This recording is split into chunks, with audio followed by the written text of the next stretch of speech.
What are you working on today? Today we're getting ready to install some skylights. They're called sun tunnels.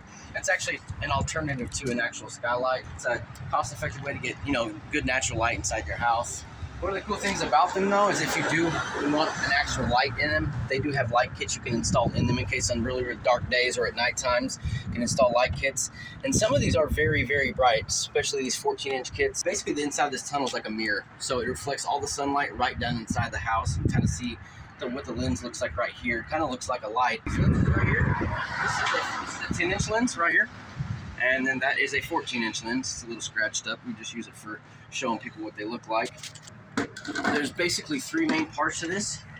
This is the lens, which is basically this part here, and then the tunnels themselves, which is actually which reflects the light down inside the house, and then the actual flashing kit right here, the dome part, and the actual flashing kit that goes, as you can see, basically underneath the shingles or under the metal if it happens to be a metal roof, and then on top of the lower part. They're very easy to install, not much labor in it.